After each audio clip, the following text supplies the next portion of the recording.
Subcommittee on Energy and Mineral Resources will come to order.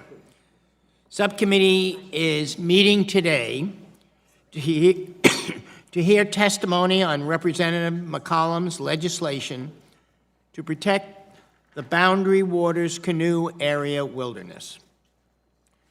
Under Committee Rule 4F, any opening oral statements at the hearing are limited to the chairman and the ranking minority member or their designees. I'm going to ask unanimous consent that all other members' opening statements be made part of the hearing record if they're submitted to the subcommittee clerk by 5 p.m. today. Hearing no objection, that is so ordered. I also ask unanimous consent for Representative Stauber and Representative Emmer to sit on the dais and participate in this morning's hearing. Hearing no objections, so ordered. We're here today to discuss H.R. 5598, Representative McCollum's bipartisan legislation to provide permanent protections for the Boundary Waters Canoe Area Wilderness in northern Minnesota. The Boundary Waters is our nation's most visited wilderness area and was first protected by the Agricultural Department in 1926 before being formally added to the federal wilderness system in the original Wilderness Act of 1964. Protections for the Boundary Waters go back even earlier than that. In 1909, the United States and Canada signed the Boundary Waters Treaty, a commitment from both countries to keep the waters in that area free from pollution. Thanks to these many decades of protection, today's visitors to the Boundary Waters continue to enjoy pristine and crystal clear water resources, expansive wildlife habitat, and unique recreational activities or opportunities. These visitors, in turn, support a thriving local economy. One independent study by a prominent Harvard economist found that increasing protections for the Boundary Waters would result in up to 4,600 more jobs for the region and produce hundreds of millions of dollars in additional income. We will hear more from our witnesses today about what makes the Boundary Waters so special and about the many economic benefits that it provides to the people of Minnesota and our nation. Unfortunately, the Trump administration is putting all of this at risk. Shortly after coming to office, the Trump administration made it a top priority to unravel years of work and studies, finding that the Boundary Waters could be permanently damaged as a result of copper sulfide mining. We've seen this playbook before. Just as the Trump administration is rushing to allow harmful drilling and mining near the Grand Canyon in Arizona, inside the Bears Ears National Monument in Utah, and inside the Arctic National Wildlife Refuge in Alaska, the Trump administration is suppressing science, ignoring public input, and clearly favoring special interests in a rush to give away more of our most special natural places. Putting a copper sulfide mine right next to the Boundary Waters would be an environmental disaster. This is not the same type of mining that people in the region are used to. For this type of mine, it's not a question of will it pollute, but simply when, and if there ever will be a way to stop it, or any way to stop it. In fact, the Trump administration was so scared of what independent environmental analyses would say about the proposed mine that it shut down a Forest Service review after nearly 2 years of study and public meetings and thousands of public comments. Everything the administration has done on this issue raises serious questions. Why was the environmental review canceled? Why is there a solicitor's memo that is so at odds with the historical record? Who applied pressure to reinstate the leases? Did it have anything to do with the fact that Ivanka Trump and Jared Kushner are renting a house from the head of the mining company that's developing the project? This committee has requested documents from both the Forest Service and the Bureau of Land Management in an effort to get to the bottom of this decision-making. But instead of sending us what we requested, we got pages and pages of nonsense with just a few relevant documents mixed in. I also directly raised the issue at a hearing with both the Bureau of Land Management and the Forest Service last year, but my questions were met with obfuscation and a supposed lack of knowledge on certain details. What we do know is that Representative McCollum's bill, the Boundary Waters Wilderness Protection and Pollution Prevention Act, that this bill is necessary to ensure that the boundary waters, local residents, and visitors do not have to worry about the toxic pollution associated with copper sulfide mine. I strongly support this legislation, and I want to thank Representative McCollum for her work on this issue. I now recognize Ranking Member Gosar for his opening statement. I thank the chairman. Today, the subcommittee will consider H.R. 5598, sponsored by Chair McCollum. On the outset, let me be very, very clear. I strongly oppose this deeply misguided and harmful legislation. You got it right, Chairman. Hysterical was the right word you used.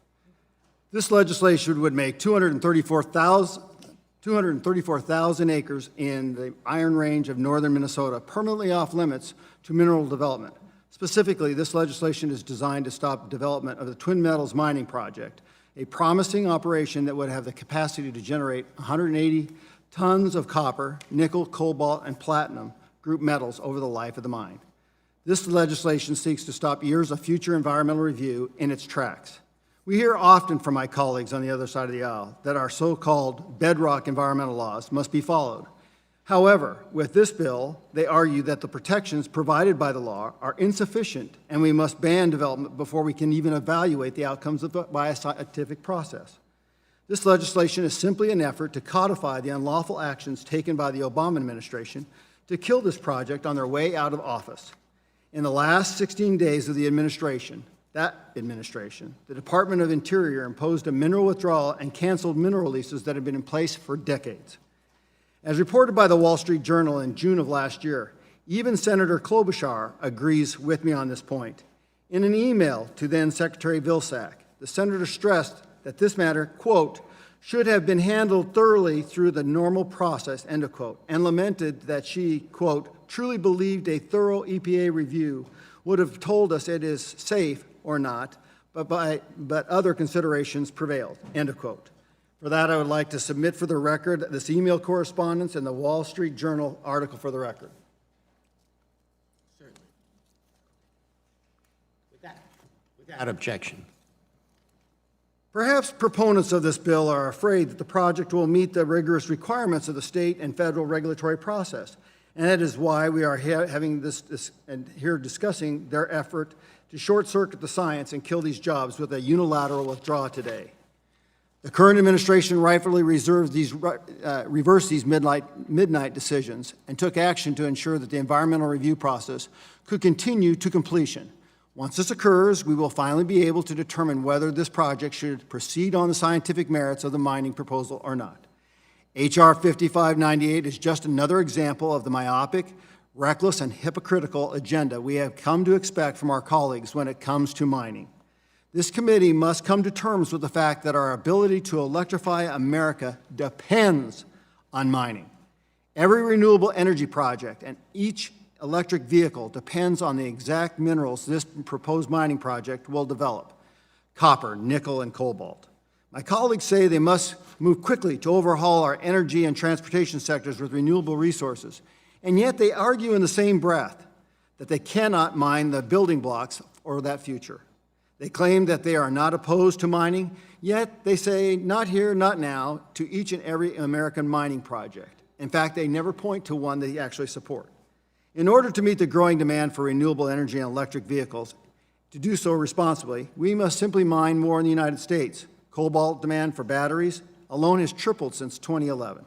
According to the World Bank, we need to mine as much copper over the next 25 years as we have mined in the last 5,000 years to meet the growing demand.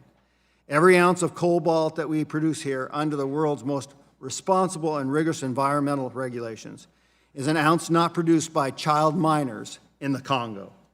Every ounce of copper from the U.S. is an ounce not produced in China, in Latin America, funding cartels and destabilizing nations.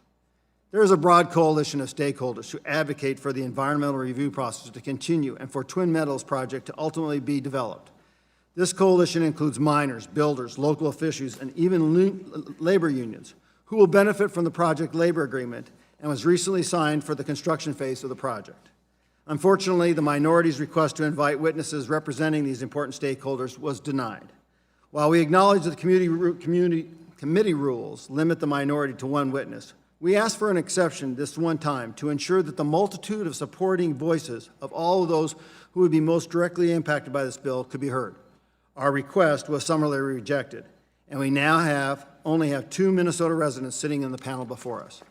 This is why we will be hearing from a bipartisan group of Minnesota residents later today who could not participate in this hearing. And for that, I would like to submit their letters to the record. Without objection. Once again, we keep hearing the misnomenclature here, the boundary waters. Folks, this isn't about the boundary waters. This was one of those reversals that basically Congress set aside, this monument. They had the green area that I put on, you'll see here shortly, hold it up. The green area is what we were talking about, the GO area. This is a Superior National Forest. You see the yellow area, which was a buffer zone, one of the only places in a monument that has a buffer zone for this very reason. And the red is the boundary waters. The boundary waters aren't what we're talking about today here, folks. Once again, facts don't lie. The green area is the area we're talking about, not the boundary waters. So let's not be confused about this. This is what we're talking about. And with that, I yield back. Thank you, Ranking Member. First, I'd like to request unanimous consent for Representative Tonko to join the subcommittee. Not hearing any objections, so ordered. I will now turn to our first witness, the sponsor of H.R. 5598, Representative Betty McCollum of Minnesota's 4th District. Congresswoman McCollum, welcome to the committee. You are recognized for 5 minutes. Good morning, and thank you, Chairman Lowenthal and Ranking Member Gosart. I want to thank the subcommittee for an opportunity to testify on behalf of my bipartisan bill, the Boundary Waters Wilderness Protection and Pollution Prevention Act, H.R. 5598. I also would like to thank the chairman for the opportunity to join you at the dais, but my duties as chair of the Interior Appropriations Committee preparing for recycling hearing that we're having this afternoon doesn't allow me to do that. But we are working on recycling many things, including precious minerals. I want to thank you and Chairman Grijalva for both co-sponsoring the bill, along with my Republican co-sponsors, Francis Rooney of Florida and Fred Upton of Michigan. This demonstration of bipartisan leadership is significant. The Boundary Waters Canoe area wilderness is part of the Superior National Forest, and it represents 1.1 million acres of federally protected wilderness in northeastern Minnesota. The Boundary Waters, or the BWCA, is the most visited wilderness area in the U.S., strengthening the local economy with a vibrant outdoor recreation and tourism industry, and the BWCA also supports new local businesses and the employees that they support. With over 1,000 miles of canoe routes and 2,000 pristine lakes, the Boundary Waters is accessible, it's unique, and it is fragile. It's America's treasure, and it demands permanent protection from toxic mining. This bill would permanently withdraw 234,000 acres of federal land from copper sulfide ore mining in the Superior National Forest, land that abuts this million-acre wilderness. This withdrawal is focused solely on federal lands in the Rainy River watershed, which flows north into the Boundary Waters, north into Voyageurs National Park, and north into Ontario's, Canada's Quinnipiac Provincial Park. In 2016, after a comprehensive science-based analysis, the Forest Service informed the Bureau of Land Management that the toxic threat of copper sulfide ore mining in the Rainy River watershed posed an unacceptable threat to the wilderness. In its record of decision, the Forest Service cited, and I quote, between 20 and 50,000 mines currently generate acid on lands managed by the agency. While describing the devastation and often irreversible effects of acid mine drainage on the fragile ecosystem, the Forest Service also stated, and I quote, a review of the water quality from 14 operating U.S. copper sulfide mines found that 100% of the mines experienced pipeline spills or accidental releases. 13 of the 14 mines' water collection and treatment systems failed to control contaminated mine seepage and resulting in significant water quality impacts. The BLM denied renewal of 2 leases under the control of Twin Metals Minnesota, directly adjacent, literally footsteps away from the BWCA. Within weeks of the BLM's denial, the Forest Service filed an application to withdraw the mineral leases of 234 acres of Superior National Forest lands, the same lands addressed in this bill. A 2-year segregation study was initiated, and the intent to prepare an ESI was noticed. From the very beginning, the Trump administration, there's been a determination to allow Twin Metals, subsidiary of the Chilean-owned mine company, to extract profits, risk polluting federal waters, and ignore the environmental study. I would like to just point out that, as you did, Mr. Chair, there was a taxpayers funded study. We wanted to have information. This study was nearly completed, but the study has been denied to the Congress despite numerous requests that I even had with the Secretary of Agriculture, where he promised the study would be completed and that we would see its full results. So as you pointed out, sir, the question begs, what information is being hidden? This isn't just about one mine. There are 39 pending preference right leases and prospecting permits applications before the BLM now. And it's important to notice that the Superior National Forest contains 20% of the fresh water supply in the entire national forest system. One mistake, one failure, one flaw means that an environmental disaster for this pristine, highly sensitive wilderness ecosystem could happen. And that would mean the death of this federally protected wilderness. And then there is the treaty issue, as you pointed out. So my question is this risk worth taking? Is it risk-taking not only for today but for future generations? Because after all, water too is a precious natural resource. I thank you. Chairman Lowenthal, may I make a comment and question, please? Yes, you may. Thank you, Chairman. I would first like to thank you, Chairman Lowenthal and Ranking Member Gosar, for graciously letting me participate in this panel once again. This issue literally hits home for me, as the entire Superior National Forest is located within Minnesota's 8th District. Mr. Chairman, can I please interrupt? It's very unusual. I would like to invoke House Rule 9, 2A, that allows the witness to be questioned by the dais. I mean, this is not something unusual because the Democrats actually did it in the impeachment process. And the gentlewoman is actually the chairman of the subcommittee she's now holding, and she should have understood how important this issue is to Minnesota and to the people around here. I ask you that we have the ability to cross-examine the witness. I appreciate that question. I offer to allow the Congress member to speak. I think that was not a usual procedure, but I certainly am glad to do that. I think the witness and the author was told, the sponsor, that she could leave right after. If you want to talk to me about setting up another hearing, I would certainly do that, but not today. Thank you. Thank you, Mr. Chairman. As I said, this issue literally hits home for me, as the entire Superior National Forest is located within Minnesota's 8th District. I want to begin with a quote from the Honorable Jim Oberstar, a lifetime Union man who fought tirelessly for northern Minnesota. In a 1978 letter to President Carter, Mr. Oberstar wrote, and I quote, "I urge you not to trade off lifestyles, livelihoods, and legitimate desires of the people of northeastern Minnesota for equitable treatment in favor of the vague and ill-defined interests of other, perhaps more glamorous constituencies far removed from the BWCA. Therefore, I am disappointed that members of my own delegation introduced a bill that directly affects the livelihoods of my constituents without providing me or my office any consultation whatsoever. The communities on the Iron Range are in desperate need of economic revitalization. There needs to be quality jobs for folks to stick around after high school. Withdrawing part of the Superior National Forest from precious metals mining activity insults our way of life and disregards communities in the Northland. Like the Obama administration's attempt, you seek to subvert existing processes and eliminate natural resource development and job creation in my district.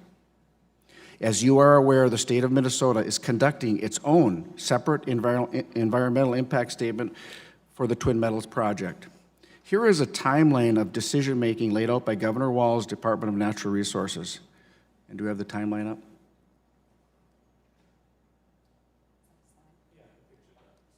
Okay. The Twin Metals project has already signed a project labor agreement with the Iron Range Building and Trades, promising high-wage, labor-protected jobs. Your bill would nullify this PLA, making it clear you believe my constituents are not worthy of high-wage, labor-protected jobs. As a co-sponsor of the Green New Deal, you must know of the need for cobalt. And the slide. As you can see, 88% of the United States cobalt reserves are in Minnesota. Instead of using our labor-protected workforce in northern Minnesota, your bill would increase our reliance on child mines in the Congo, children mining in the Congo. To quote another member of our delegation, Minnesota's senior senator, Amy Klobuchar, in an email to President Obama's Secretary of Agriculture when discussing the Obama-era anti-mining mineral withdrawal, you're attempting to enshrine in statute, and this is our senator, in quotation marks. Senator Klobuchar said this, "It should have been handled through the normal process. It wasn't. I am not for or against this project, but I just wanted a fair process based on science that told us the truth." Senator Klobuchar agreed this was wrong. On your website, you list Save the Boundary Waters as a group in support of this anti-mining legislation. A few years ago, a prominent member of that group referred to my constituents in the New York Times as, and I quote, "resentful that other people have come here and been successful while they were sitting around waiting for a big mining company. They want somebody to just give them a job so they can all drink beer with their buddies and go four-wheeling and snowmobiling with their buddies, not have time to think about anything except punching a clock." So Representative McCollum, we have former Representative Oberstar, Governor Walz, Department of Natural Resources, and Senator Klobuchar all agreeing that we need mining and a fair process for permitting. By introducing this legislation, you are making the implication that they are uninformed. Are you making the implication that they don't care about the environment? Now yield back. Thank you. I want to thank, first, I want to invite now our second panel to take their seats.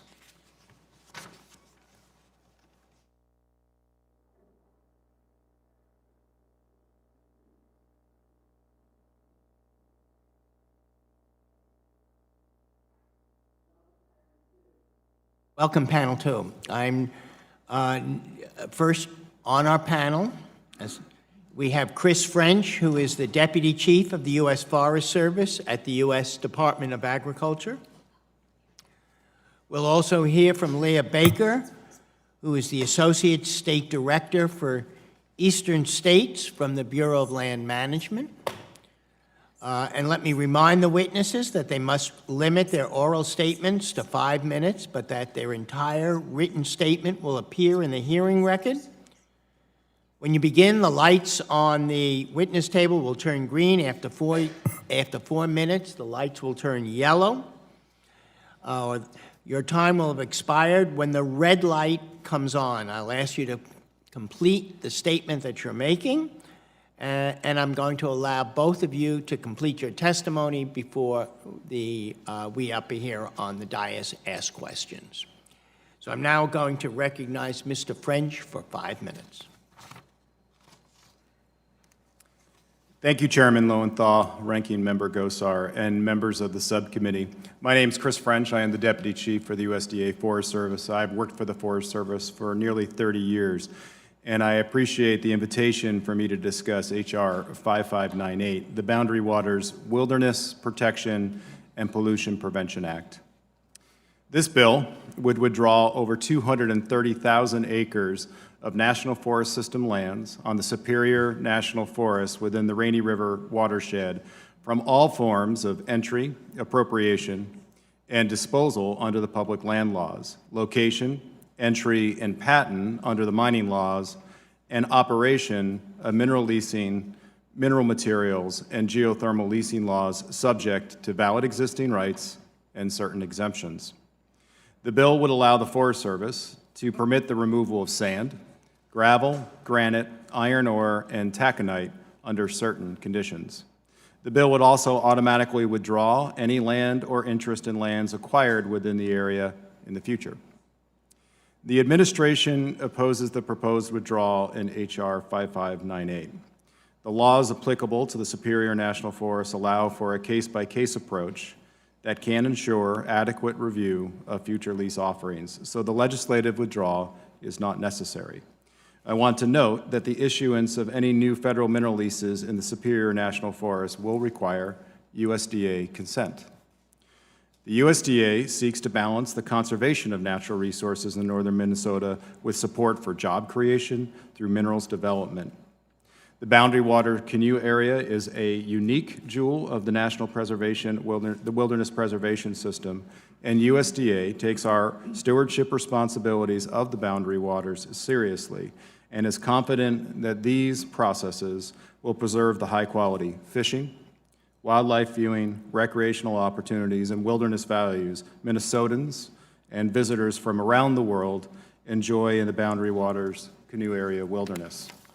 This concludes my verbal testimony, Mr. Chairman, and I'd be happy to answer any questions you or the subcommittee may have. Thank you.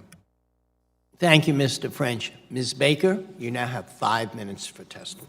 Thank you, sir. Good morning, Mr. Lowenthal, Ranking Member Gosar, and members of the subcommittee. I am Leah Baker, and I'm the Associate State Director for the BLM Eastern States Office.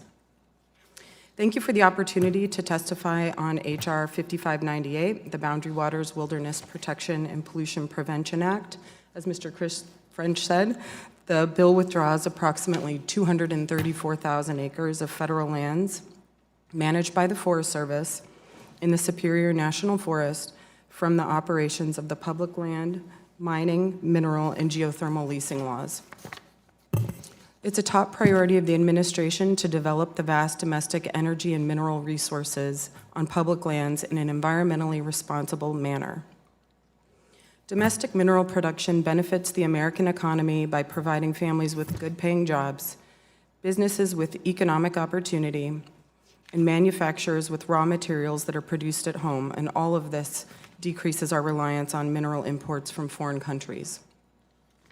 In 2017, the Department of the Interior was tasked with developing a strategy to reduce the nation's susceptibility to critical mineral supply disruptions. The department released a list of minerals deemed critical to the U.S. economy and security in May of 2018 and finalized the strategy to ensure a reliable supply of critical minerals in 2019 last year. The strategy directs the department to locate domestic supplies of those minerals, ensure access to information necessary for the study and production of minerals, and expedite permitting for minerals projects. We have tremendous mineral resources in this country, and they can only be produced where they are found. The administration opposes the proposed withdrawal in H.R. 5598. It's not consistent with our priorities regarding the responsible development of mineral commodities that are important to national security and economic prosperity. The Bureau of Land Management administers the subsurface minerals underlying the federal lands and seeks consent, as Mr. French said, or concurrence from the Surface Management Agency when considering leasing minerals. It's estimated that this area in northern Minnesota contains one of the world's largest undeveloped deposits of copper, nickel, and platinum group minerals, along with other critical minerals, such as cobalt and titanium. These critical minerals are essential elements needed for the manufacture of batteries and electronics and for the aerospace and defense industries.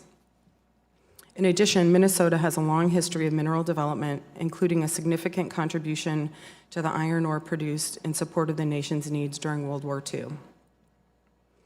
The BLM originally issued mineral leases within the Superior National Forest in 1966, and renewed them in 1989, 2004, and most recently in 2019, with consent from the Forest Service.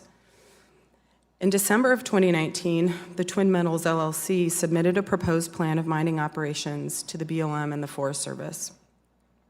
The BLM will work with our partners at the Forest Service, along with the U.S. Army Corps of Engineers, the Environmental Protection Agency, and tribal partners in developing an environmental impact statement that analyzes the impacts of the proposed mining plan.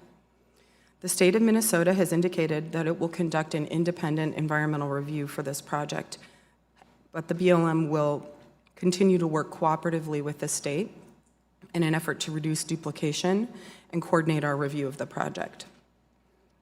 In addition, the BLM currently oversees 39 additional mineral applications in the Superior National Forest.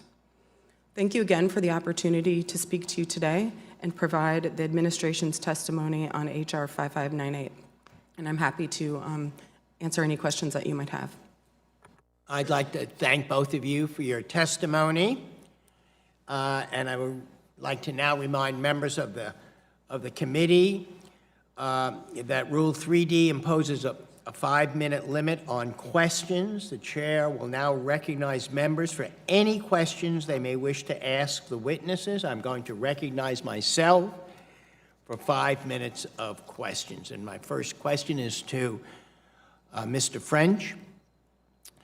Mr. French, at an Appropriations Committee hearing a few years ago, Secretary Perdue committed, and the operative word is committed, to Representative McCollum that the environmental assessment for mining near the boundary waters would be completed. He said, and I quote, "We are absolutely allowing that to proceed, and we are determined to proceed in that effort and to let it run its course.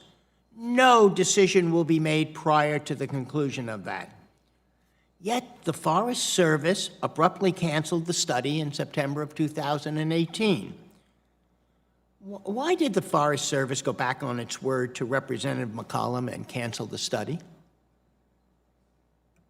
Thank you, Mr. Chairman. The Secretary determined through the process that a case-by-case approach was the right approach to look at the effects of the Twin Metals leases in the Boundary Waters area. And that determination is essentially the process that we've been following. So you're saying he went back on his word by deciding that they would follow another course and never did get back to Representative McCollum? Mr. Chairman, from my standpoint, my understanding is that the Secretary went forward in reviewing the materials, but made a determination, given the renewals of the leases, that the appropriate course for the broader withdrawal was for us to look at that site specifically, apply the science, and see what the effects were to inform the decisions going forward, so that more specific site-specific analysis on a case-by-case basis is the approach that he determined was best. Let me be clear to understand what you're saying. There was a press release that was put out when you decided not to continue on, and say the analysis did not reveal any new scientific information. You know, that's curious, because on the next panel, we have the former chief of the Forest Service, Tom Tidwell, who cited an extensive body of science in a 21-page letter rejecting the lease renewals in 2016. So if there's no new science, did the Forest Service perform an analysis that shows that Chief Tidwell's conclusions were wrong? Thank you, Mr. Chairman. You know, I'm aware of all the various opinions around this, both on for or against both mineral extraction and these particular leases. What I can say in this case is that the information, the broad administrative record that had been developed was considered by the Secretary. And looking at the specific ways that we apply mining within the state of Minnesota, so it's different, not like Western states subject to the 1872 mining laws, where there is no discretion for us to allow for prospecting and those sorts of activities. In this case, given the site specificity of the applications, of the leases, thought that it was better to look at it in that context on a case-by-case basis. So let me be clear again. Are you maintaining that the environmental study was canceled because of the findings of career staff working on the study? Sir, again, Yes or no? I'm asking a straight yes or no. My understanding is the Secretary made the decision that it was best to apply the record that we had, the science that was being considered on the case-by-case basis of the applications at hand. So I'm not sure. Are you saying yes? Sir, it would be inappropriate for me to characterize the state of the Secretary's thinking. That's a question for the Secretary. My direction and our going forward of carrying out process is that his determination was to look at this on a case-by-case specific. And if it was, can you provide what his analysis was to this committee? I know the department is working closely to be responsive to those. If there are specifics that I can carry back to that team of what you're looking for, I very much would make that available to the chairman. Thank you, and I yield back. And I recognize Mr. Staba for 5 minutes of questions. Thank you, Chair Lowenthal. Deputy Chief French, Ms. Baker, your agencies reversed the decision of the previous administration to cancel the Twin Metals leases, which had been in place for decades.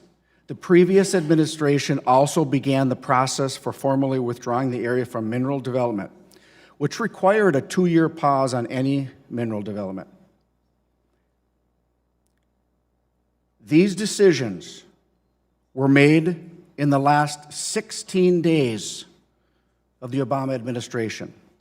Specifically, the decision to halt all mineral development for 2 years was announced on the last day of the prior administration. It was, in my opinion, purely partisan and purely political. Do either of you have any comments on that withdrawal at the waning moments of the Obama administration? Thank you for the question, Mr. Stauber. During the time that this occurred, I was not in this position with BLM Eastern States, and my portfolio in the Washington office did not include this particular project, so I'm unaware of the background and timing associated with it. Mr. Stauber, what I would comment here is that your portrayal of the timeline is accurate to my knowledge. Thank you very much. Then we've heard allegations from proponents of this bill that the administration is rushing the Twin Metals project through the regulatory process. I understand that Twin Metals has recently submitted their mine plan of operations for agency review.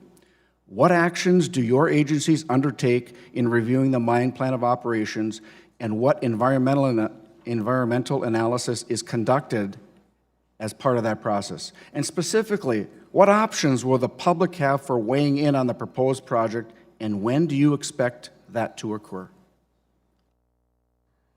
Thank you again for the question. So we just received the mining plan of operations approximately 6 weeks ago, and we will be conducting a full environmental impact statement associated with this, as it's considered a potential major impact on the human environment. So we will have scoping associated with the project where interested members of the public can share concerns, raise issues, provide data and information that we can use in the subsequent analysis. And then we'll publish a draft environmental impact statement. We will also take a comment on that before issuing a final EIS. It's also worth noting that there are other permits that would be required should the project move forward, permits issued by the Army Corps of Engineers, under Section 404 of the Clean Water Act. The state of Minnesota has a water permit to issue as well. And I would just add that we will continue to engage with the BLM and our process specifically to look at the effects that are disclosed on the surface areas of the National Forest System that we're required to manage. We'll provide stipulations back to the BLM on ways to protect and manage those areas, in particular areas such as, let's say, stream protection, riparian protection, wildlife habitat, and the values associated with the Boundary Waters Canoe area. Thank you. One last question. Did the previous administration, to your knowledge, review any specific mine plan of operations for the proposed Twin Metals mine before choosing to cancel the leases and begin a mineral withdrawal study? I don't have specific knowledge of that, sir. Nor do I. I want to thank you both for being here today, and I just want to let you know that in the state of Minnesota, we've mined for 135 years. We've done it safely. We've employed lots of people. We helped win a couple of world wars. We are the best at mining in our great state of Minnesota. Thank you very much. I now recognize the chair of the Natural Resources Committee, Chairman Grijalba. Thank you very much, Chairman Lowenthal, and thank you for the hearing. And I'm glad to join with you in, as original co-sponsor of the legislation that's subject of the hearing today. You know, it seems to me that there's nowhere in this country that this administration is willing to say or put off limits any harmful drilling and mining, no area on our public lands. I want to echo what you said, Mr. Chairman, in your opening statement. This is just another example of the same playbook. We have seen over and over again from this administration when it comes to giving mining companies a free rein on our public lands. Given the inbuilt advantage of operating under a mining law that is from 1872, that limits land managers in terms of options and limits the kind of review and transparency that the public deserve in these questions, because it's not just satisfying industry in this case. There's a public interest involved when we're talking about public land and mining on that land. And we've seen examples, and they're almost hard to keep up with. The shrinking of Bears Ears National Monument, recommending the permanent lifting of protections around the Grand Canyon, being the first people, this administration, to label uranium as a critical mineral just so that uranium mines can get quicker permitting and for their extraction. You know, it's all part and parcel of an administration that I believe only cares about the profit line for mining companies as opposed to that public interest that I mentioned earlier. Just last week, I joined several of my colleagues on this committee on a letter to the Forest Service outlining our concerns with the decision by the Forest Service to allow a Canadian mining company to write its own study on the impacts of their proposed mine on wildlife habitat. These studies, in past practice, are usually prepared by the Forest Service or an independent contractor. This instance is, this decision raises serious concerns about potential conflicts between the public interest versus the corporation's profit interest, and the fox is very conveniently guarding the hen house right now. So, Mr. French, I'm not going to ask you about that letter, but I do look forward to receiving a comprehensive response from the administration that we can share with the entire committee. Another place the Forest Service has made very questionable and I believe very destructive decisions is the subject of our hearing today, the Boundary Waters Wilderness in northern Minnesota. Putting a copper sulfate mine right next to the Boundary Waters would be an environmental disaster, and it makes no sense economically or politically. This is a topic, that I have personal experience with. I'm from southern Arizona. It's very different from northern Minnesota, no doubt, particularly this time of the year.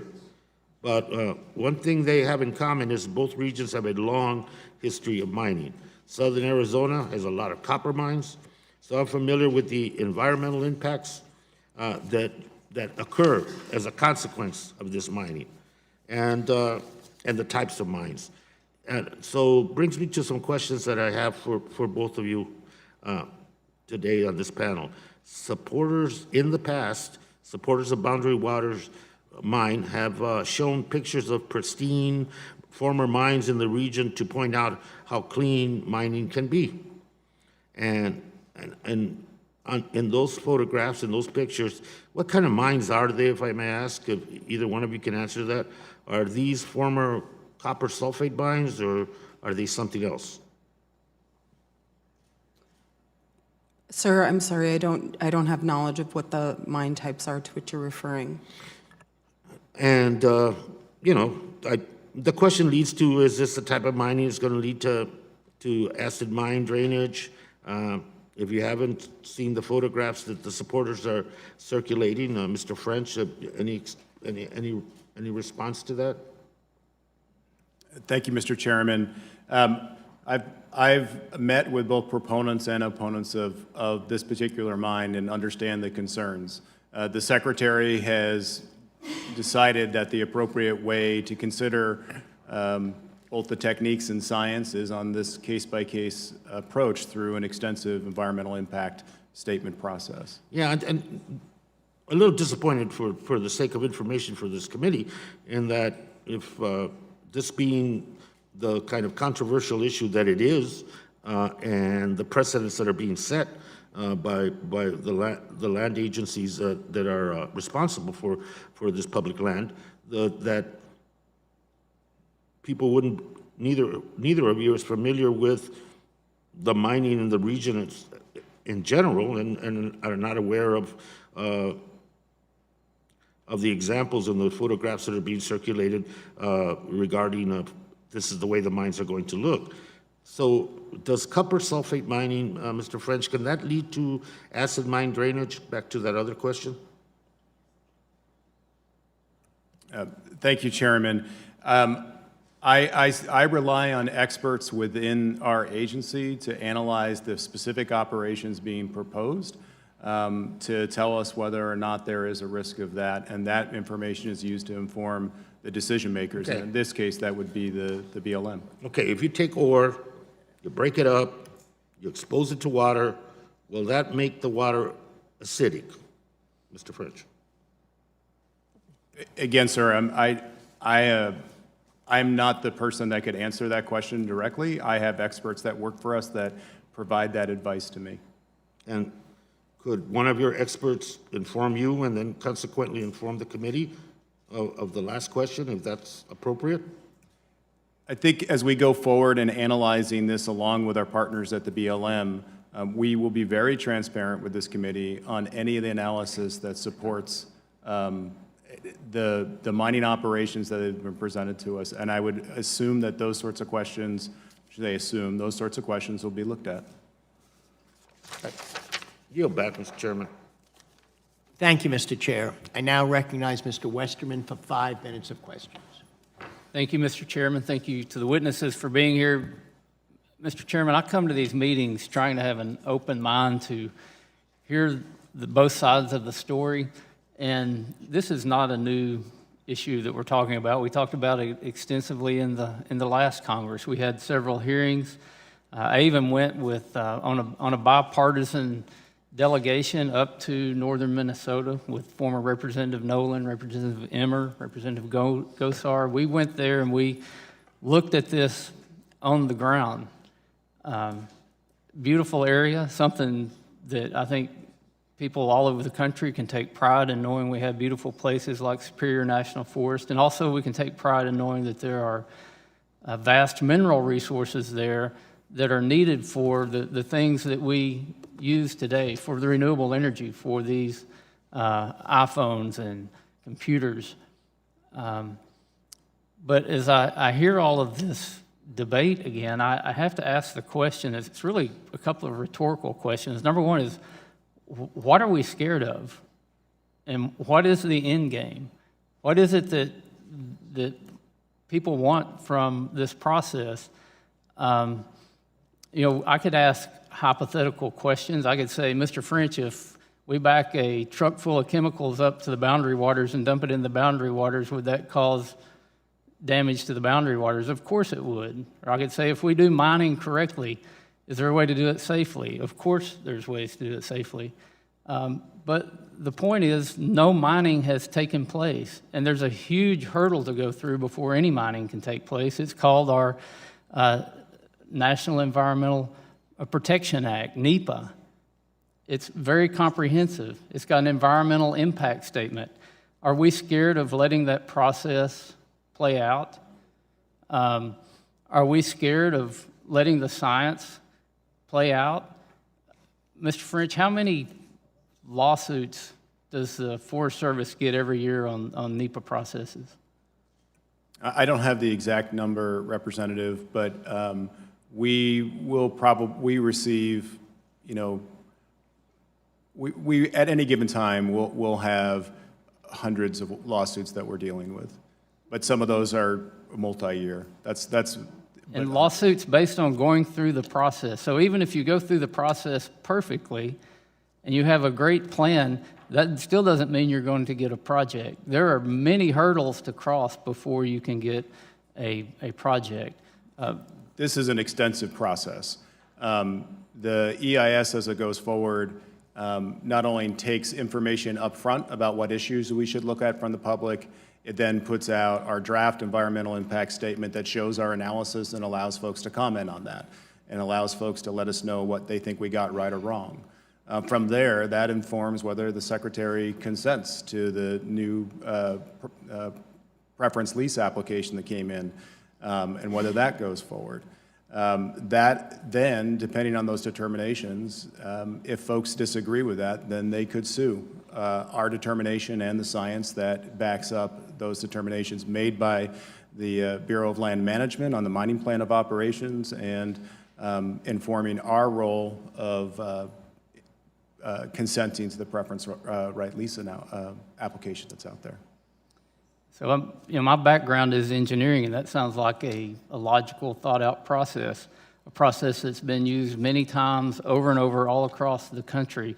It's already been referred to in this committee as the bedrock of environmental laws, yet there seems to be something about this case where we can't even apply the bedrock of environmental laws to come up with a logical solution. Mr. Gosar had the map that shows that this project isn't in the boundary waters. It's not even in the buffer that Congress set aside around the boundary waters. It's in an area that Congress said could be used for mining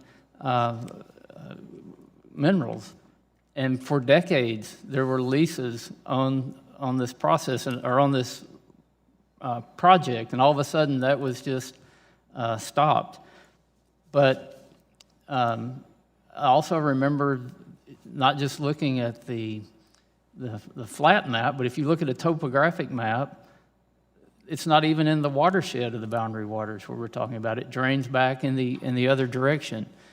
So there's a lot of questions that need to be answered, that can be answered if we go through the process. But if we just want to come in here and say, this is off limits, how many other places around the country should we look at and say that? Do we even need federal agencies? If our position on federal land is that it's just going to sit there and man's never going to touch it again, what do we even need federal agencies to manage that for?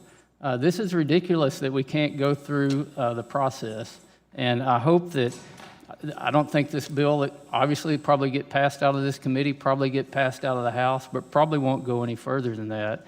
And I hope that the administration continues the process of going through an environmental analysis and get the facts. And if the facts say this is a bad project, then don't do the project. But we're wasting time rehashing this, and I yield back.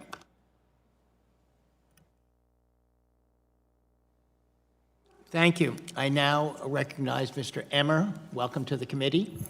For 5 minutes. Thank you, Chairman Lowenthal, Ranking Member Gosar, and the entire committee for hosting this hearing and for allowing me to participate in a discussion that is so important to the great state of Minnesota. In the lame duck period before the Trump administration took office, the United States Forest Service and Bureau of Land Management unilaterally moved to withdraw approximately 234,000 acres from mineral exploration and mining in northern Minnesota. Thanks to a bipartisan group of my colleagues, including many in this room, we successfully reversed this short-sighted and unfounded action and restored the right of Minnesotans to exercise their mineral rights, which will always be subject to all current stringent environmental requirements under local, county, state, and federal law. As a result of these efforts, Twin Metals Minnesota formally submitted their mine plan of operation on December 15th of last year, allowing the public to see for the first time their proposal to mine safely and responsibly. This action set off an extensive review period to closely examine whether the surrounding area will remain protected. Unfortunately, the bill before this committee ignores and will effectively end the scientific study of this project. This flies in the face of our existing environmental protection rules. This bill is the largest obstruction of our existing environmental standards to date. Aside from historically bad precedent, it would subject unnecessary risk in any investment in our state. It seeks to place an arbitrary, permanent ban on the way of life for generations of Minnesotans. This bill at its core relies on fear. Fear that the environmental review process that has produced 130 years of clean air, water, and land in the area may fail. Fear that thousands of Minnesotans won't care for their own backyard. Fear that environmental protection and economic development cannot occur simultaneously. Supporters of this bill paint a picture that opponents of the withdrawal are simply a rubber stamp for a company to degrade our state's most prized natural area. The reality is quite literally the opposite.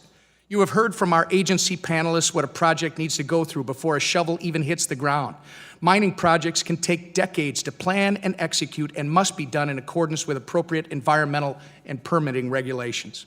On behalf of the hardworking, outdoor-loving Minnesotans who set the standard for environmental responsibility across the nation, please oppose this bill and allow that process to continue. Please draw back the heavy hand of the federal government and allow the hard-working men and women of Minnesota's Iron Range to protect and utilize our amazing natural resources and our way of life. And if I could, Ms. Baker, before I'm done, if you wouldn't mind, my colleagues who support this bill tend to insinuate that the scientists and analysts at your agency cannot adequately protect the surrounding area that we're talking about, the surrounding area of the boundary waters. Can you walk through briefly the various steps in the existing permitting and environmental review process that provide risk-based scientific assessments of a mine plan of operation before any shovel ever meets the ground? Certainly. Thank you, sir, for the question. So, as you mentioned, we received the mine plan of operation in December. We will begin the environmental impact statement process over the next several months, which includes a public scoping process where, as Mr. French said and I mentioned earlier, the public can raise issues, provide data, information, and ask questions about the process. Subsequent to that, we'll conduct the analysis of the issues. We will, and then publish a draft environmental impact statement for which there will be public comment, and we will take into account all of the comment, including, as Mr. French said, if there are any concerns about where we got things right or wrong. prior to issuing a final EIS and issuing a record of decision. In this particular case, written into the leases, the state of Minnesota is, as you know, required to issue a water quality permit, and we cannot issue our record of decision until that permit is issued. So there's a unique, sort of atypical extra step in this particular process. Right. That's because Minnesotans know how to protect their environment and the resources that we should be able to access. Mr. French, a mine plan of operation was formally submitted in December, kicking off the regulatory review of a specific mining proposal in the area. Could you give the committee a sense of the length of study and review that your agency will undertake before deciding on administering a permit? Thank you. We'll do our job well. We care very much that if this goes forward, it's done in the right ways, and that it protects the resources we've been asked to steward. We'll work very closely with the BLM in terms of the right analysis to support the issues that are brought forward. And specifically, we're going to be looking at those assets, those parts of the National Forest, the surface area that we manage to ensure that we have analysis and stipulations that protect and ensure the long-term sustainability of those resources, including the boundary waters. Thank you. Thank you, Chairman. My time's expired. Thank you. I now recognize the ranking member for 5 minutes of questions. Ms. Baker, can you describe the significance of the Duluth complex and how this deposit of copper, nickel, cobalt, and platinum group metals compares to others across the country? Thank you, Ranking Member. It's my understanding that this particular complex is one of the largest nationally, if not globally, types of its kind. And because it's not yet developed, you know, the reserves, they're not completely known, but I understand it's very significant. In fact, what I understand, it may be 80% of what the United States actually has for these types of minerals. Would that be a close approximate? I believe that comports with my understanding as well, yes. Mr. French, as the lead surface management agency, the Forest Service has the authority to place stipulations on any mineral leases on the Forest Service land. Can you describe the types of stipulations that the Forest Service could require to protect surface leases, water, resources, and wildlife? Sure. Mr. Chairman, Ranking Member, the approach that we take is to look at the effects that are revealed in the analysis on the mining plan of operations. Then we look at those things that we're also asked to steward and protect and provide stipulations on how they do those actions. Typically, it's things such as offsets from waterways or riparian areas. It may be specific protections for wildlife habitats. It may be moving things or saying you can only do things in certain areas so that we're protecting the integrity of recreation areas. It's a series of stipulations that will do that.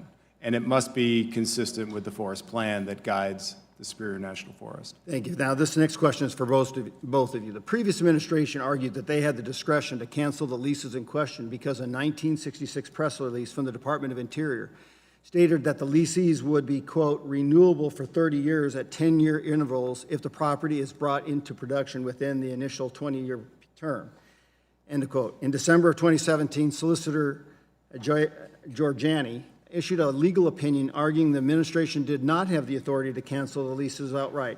Can you explain the distinction here and how the solicitor came to that conclusion? Start with you, Mr. French. Thank you. Actually, I'm going to refer to my colleague from the BLM, as it was DOI solicitors that made that opinion. Ms. French, or Ms. Baker. Thank you, Mr. Gosar. So, as you explained, there's a difference in the M opinion from 2016 and 2017. And it's my understanding that after reviewing the body of information, hundreds of documents included, that the most recent solicitor opinion, which does represent binding legal interpretation for the department, determined that the previous opinion had legal errors in terms of that discretion. So whereas the previous opinion determined that we did have discretion when considering the third reissuance, our current opinion has determined that we do not have that discretion. Thank you. Now, a question was asked just a little bit ago by the chairman of the full committee. The reclamation that we showed last time, it was mine reclamation. What kind of mines were they? Well, they were actually taconite mines, but really doesn't matter. And the reason I say that doesn't really matter is that this was the cleanest water in Minnesota. Even the boundary waters are dirtier than this water in these reclaimed mines. And why I bring that up is the people of Minnesota required them to meticulously follow the law. Process. Process matters. Good process builds good policy, builds good politics. People on the ground want clean water. They demand clean air. They demand that these resources be taken care of. That's what was so vivid about that reclamation aspect. So it doesn't matter. It doesn't matter because they're going to do the same thing for noble metals as they did for taconite mining. But what's interesting is the hypocrisy coming from the other side. I've asked over and over again, what mine would you actually support? Crickets. That's all I hear is crickets. We're much more, they talk about an environmental aspect that's global. But then what we're going to do is we do it better than any other place in the country in the world. But what we're going to do is we're going to go to the Congo where we use child labor. We're going to be dependent upon China for crimini's sakes. This is ridiculous. Mr. French, just a quick question to you. Is Mother Nature actually mining every day of every year of every decade of every century in real time? Sir, I don't know if I have the... Mountains, let's talk about mountains, the thrusting of geological formation. I understand your Let's talk about erosion. Thank you. Thank you for the clarification. Yes, there are major geological events happening at any given time through erosion and other natural processes that affect all the landscapes we manage, whether those are wildfire, geologic, or other type of events that are consistently and constantly changing the environment that we manage. Kind of like we see up in the Grand Canyon with water. Water drips down through the breccia pipes, and that's why we have some radioactive water. So it's all the process. So once again, I'm going to ask my colleagues from Minnesota, are you aware of anything that the people that support this mine back in Eli and all around, are they willing to compromise at all with the process? Ranking Member Gosar, we will not compromise the environment whatsoever. If this mine goes forward, they will meet or exceed every environmental standard that is there, and it's going to bring good paying jobs for our region. And I think that it's important that the environmentally sound mining is done right in Minnesota and in the correct way. Great paying jobs help with the national security and helps with the ability to transfer over to alternative sources of energy, wind, hydro, and solar. And I would say, Mr. Chairman, Ranking Member, I would echo my colleagues' comments. And as a Minnesotan who enjoys the outdoors, who spends time in the Great North and respects not only the boundary waters, but our hardworking men and women in Minnesota and their right to earn a living and make a life, I too echo all environmental standards, local, county, state, federal, will be met to the highest degree. But listen, the arrogance around here, listen to a guy who lives there and it's in his backyard. So you're actually telling me you can have both. You can have clean water, clean air, clean everything, and still have your cake and eat it too. I yield back. Thank you, Mr. Ranking Member. That concludes the testimony. I want to thank the second panel, and you're free to go. I invite our third panel of witnesses to take their seats at the witness table.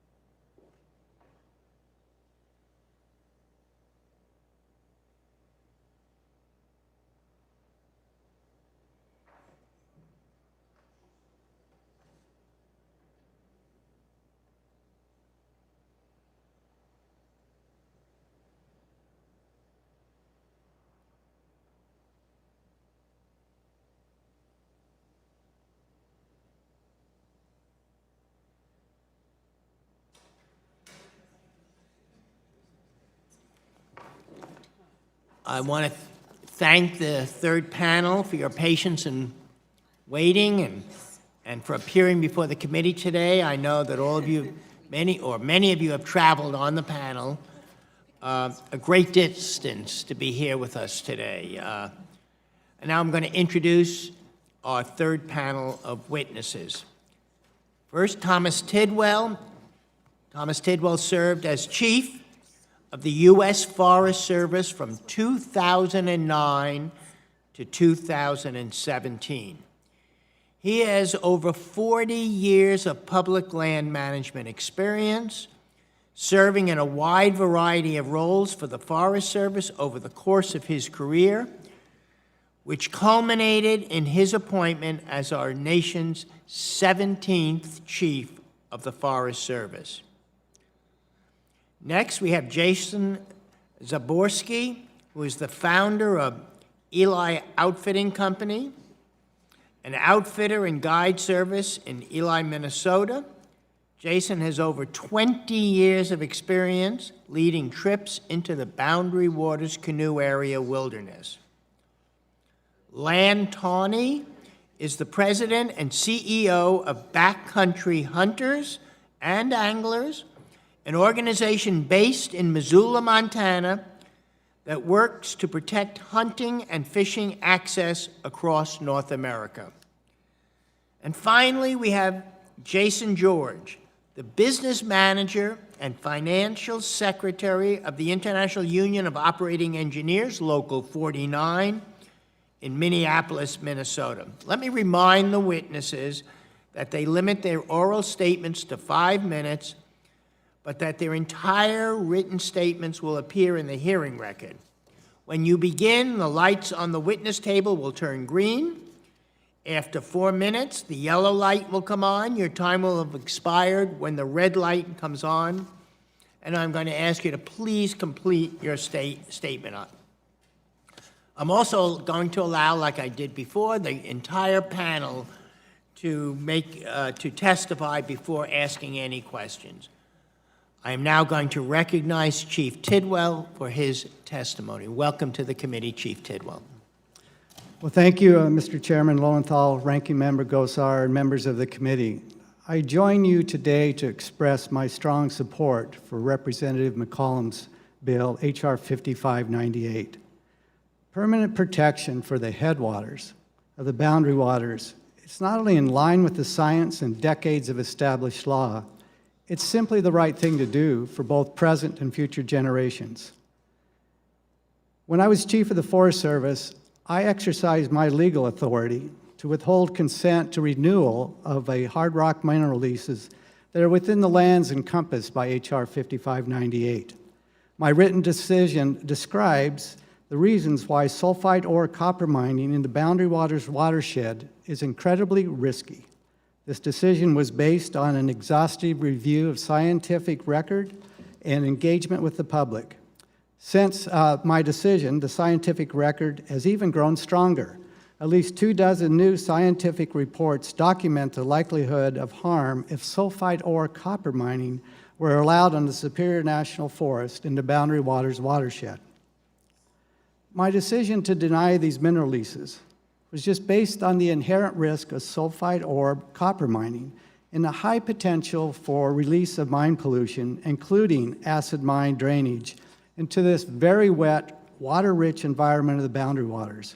A review of the water quality impacts from 14 operating U.S. copper sulfide ore mines found that 100% of the mines experienced pipeline spills or accidental releases, and 13 out of 14 mines experienced failure to control contaminated mine seepage, leading to impacts to our water quality. So even with the best mining experts, sulfide ore mining is extremely risky in arid parts of our country, much less in this very wet environment and the interconnected hydrogeology of the Superior National Forest and the Boundary Waters. Others share my concerns about what the science tells us that is likely to happen to the Boundary Waters if this type of mining is allowed. Brenda Halter, who's present here today, She's the former Superior National Forest Supervisor, and she has the local experience and scientific expertise that make her one of the most knowledgeable people on the likely impacts of sulfide ore copper mining on the boundary waters. Now, unfortunately, the administration has reinstated and renewed the leases that I determined posed an unacceptable risk to the boundary waters. It also terminated a scientific study by the Forest Service scientists and resource experts of a proposed administrative mineral withdrawal. While claiming that their findings in the canceled study justified the decision to cancel the proposed withdrawal, the administration has refused to disclose the findings of any of that evidence to either Congress or the public. If this review had truly suggested that sulfide ore copper mining does not threaten the boundary waters, then I would assume they would have simply have completed and released the study.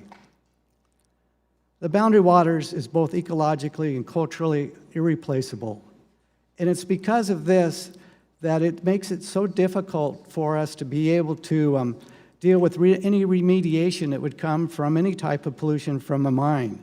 Sound natural resource management means allowing acceptable uses in places where the risk can be minimized, monitoring can be effective, and remediation can be quick and complete. None of these criteria can be met by the sulfide ore copper mining on National Forest Service lands in the watershed of the boundary waters. During my last years of my tenure as chief, the U.S. Forest Service initiated 4 mineral withdrawal studies and made recommendations to the Secretary of Interior. 3 of those studies resulted in 20-year mineral withdrawals, and 2 of the 3 are now permanently withdrawn through legislation.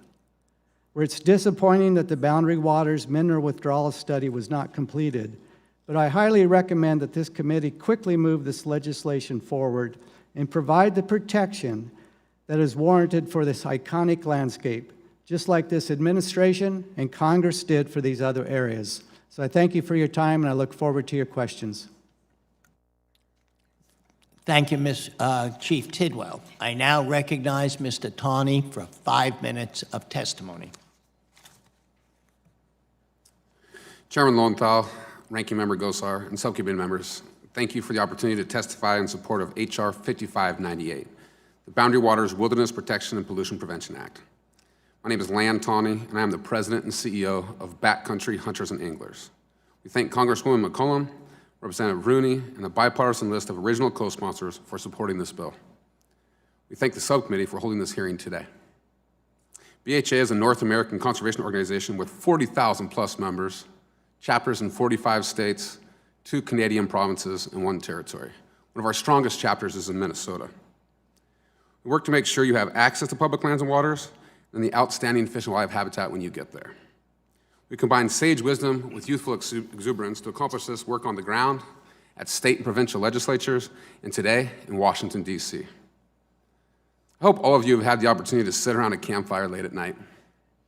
These simple moments connect us to the generations who came before us.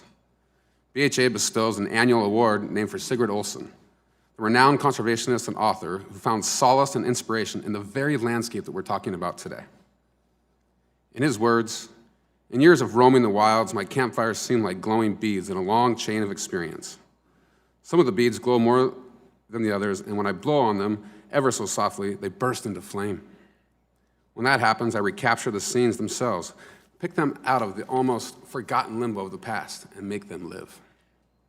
In today's world of almost constant digital connection, campfires and wild places are even more important. More for Mr. Olson. Wilderness to the people of America is a spiritual necessity, an antidote to the high pressure of modern life, a means of regaining serenity and equilibrium. We aren't making any more blank spots on the map. We have a responsibility to protect wild places for future generations so they too can find solace in the outdoors. BHA and our partners, Sportsmen for the Boundary Waters, the Rough Grouse Society, the Theodore Roosevelt Conservation Partnership, the American Sports Fishing Association, and others, represent a coalition of hunters and anglers united in our support of protecting public lands upstream of the watershed of the Boundary Waters from copper nickel mining. The Boundary Waters, America's most visited wilderness area, lies within the Superior National Forest, first recognized by Theodore Roosevelt, and contains 20% of the fresh water in our national forest system.